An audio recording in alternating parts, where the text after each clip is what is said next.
The city will be picking up storm debris over the next few weeks. Please help us serve you by putting it out so that we can get it up. We're asking you to separate your storm items into two distinct areas. One for yard waste and vegetation, the other for items such as siding or shingles that may have blown off of your house. We have to dispose of these into two different places. You may see our teams pick them up at separate times, but this helps us to be more efficient. This cleanup will take some time, so you may see us out on different days picking up.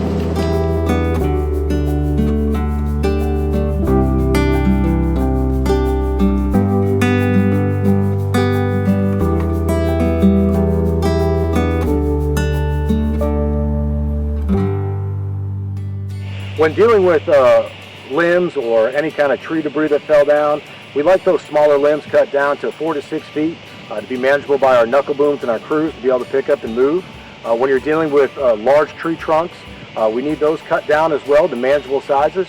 See some of those examples behind us, both the smaller limbs and the actual trunk of the tree cut down to manageable 4 to 6 foot sizes. And also the diameters of those, we need them less than 24 inches. So a lot of the debris that came down was tree litter, loose leaves, pine needles, and small twigs like you see down here. When you have these things, we would like a acceptable container to be used, a sturdy container like you see here, with handles not cracked, not taped together, and it has a manufactured handle, not ropes or wire or something that you came up with on your own. This is what we need to see for our crews to be able to better manage and dispose of the yard waste that's curbside over the next coming weeks. You can see down here, we have some smaller twigs like these here. These are extremely hard for the knuckle booms and the 4-in-1 buckets to collect, and this would be left behind if we did service a large pile and these were contained in that pile. So whenever possible, if you have smaller stuff like this, please put it inside that sturdy, acceptable container. Please do not use your city containers. Wednesdays during yard collection day is the only day that the city will pick up a non-city issued container.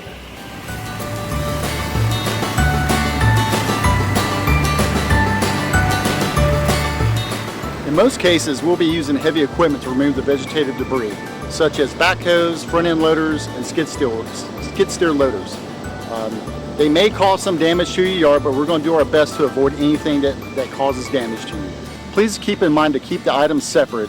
You want to keep your vegetative debris separate from your household debris, such as decking, furniture, wet carpet, fencing, or any construction things that might have been caused by the damage from the storm.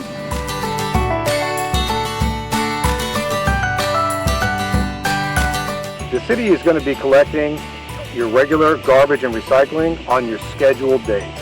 That being said, please do not crowd your piles with the city containers. We need those to be 3 feet from any structure, mailboxes, telephone poles, cars. We need them to be away so our crews can safely collect the containers and dump them. And in the routes that use an automated truck, that claw has to have room to come out and grab things. If your debris piles are in the way blocking your containers, those containers will not be collected. And then if you need someone to come back and get them, that would be considered an extra service fee.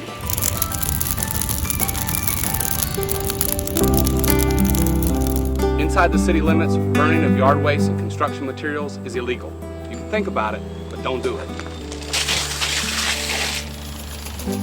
Again, this cleanup will take some time, so we ask you to please be patient. We want to pick your items up as quickly as possible, and we'll have teams working on weekends to help accomplish this. You can help do your part by taking these small steps to make our work easier.